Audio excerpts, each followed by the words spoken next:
Frindle by Andrew Clements, Chapter 2, Miss Granger. Fifth grade was different. That was the year to get ready for middle school. Fifth grade meant passing classes. It meant no morning recess. It meant real letter grades on your report cards. But most of all, it meant Miss Granger. There were about 150 kids in fifth grade, and there were 7 fifth grade teachers, 2 math, 2 science, 2 social studies, but only 1 language arts teacher. In language arts, Miss Granger had a monopoly and a reputation. Miss Granger lived alone in a tidy little house in the older part of town. She drove an old pale blue car to school every morning, rain or shine, snow or sleet, hail or wind.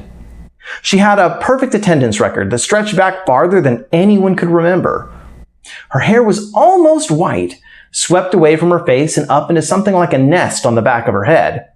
Unlike some of the younger women teachers, she never wore pants to school. She had 2 skirt and jacket outfits, her gray uniform and her blue uniform, which she always wore over her white shirt with a little cameo pin at the neck.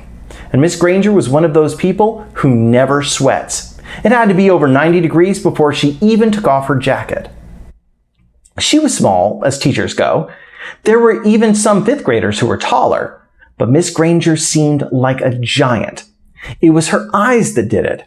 They were dark gray, as if she turned them, and if she turned them on full power, they could make you feel like a speck of dust.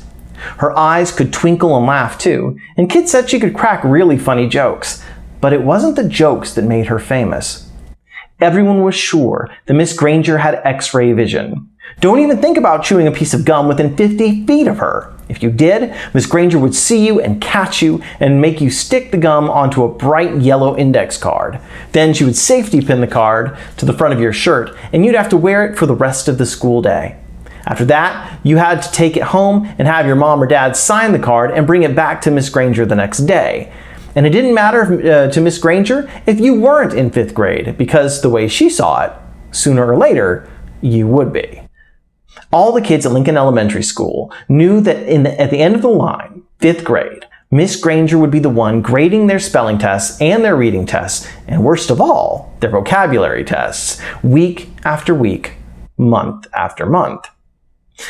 Every language arts teacher in the world enjoys making kids use the dictionary. Check your spelling, check that definition, check those syllable breaks. But Miss Granger didn't just enjoy the dictionary. She loved the dictionary, almost worshipped it. Her weekly vocabulary list was 35 words long, sometimes longer. As if that wasn't bad enough, there was a word of the day on the blackboard every morning. If you gave yourself a day off and didn't write one down and look it up and learn the definition, sooner or later, Miss Granger would find out. And then, just for you, there would be 2 words of the day for a whole week. Miss Granger kept a full set of 30 dictionaries on a shelf at the back of the room. But her pride and joy was one of those huge dictionaries with every word in the universe in it, the kind of book it takes 2 kids to carry. It sat on its own little table at the front of her classroom, sort of like the altar at the front of a church. Every graduate of Lincoln Elementary School for the past 35 years could remember standing at that table listening to Miss Granger's battle cry, "Look it up! That's why we have the dictionary." Even before the school year started, when it was still the summer before 5th grade for Nick and his friends, Miss Granger was already busy. Every parent of every new 5th grader got a letter from her. Nick's mom read part of it out loud during the dinner one night in August. Every home is expected to have a good dictionary in it so that each student can do his or her homework properly. Good spelling and good grammar and good word skills are essential for every student. Clear thinking requires a command of the English language, and 5th grade is the ideal time for every girl and boy to acquire an expanded vocabulary. And then there was a list of the dictionaries that Miss Granger thought would be acceptable for home study. Miss Allen said, "It's so nice to have a teacher who takes her work this seriously." Nick groaned and tried to enjoy the rest of his hamburger. But even watermelon for dessert didn't cheer him up much. Nick had no particular use for the dictionary. He liked words a lot, and he was good at using them. But he figured that he got all the words he needed just by reading, and he read all the time. When Nick ran into a word he didn't know, he asked his brother or his dad or whoever was handy what it meant. And if they didn't know, and if they knew, they'd tell him. But not Miss Granger.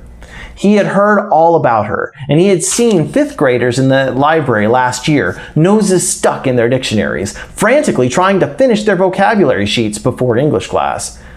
It was still a week before school, and Nick already felt like 5th grade was going to be a very long year.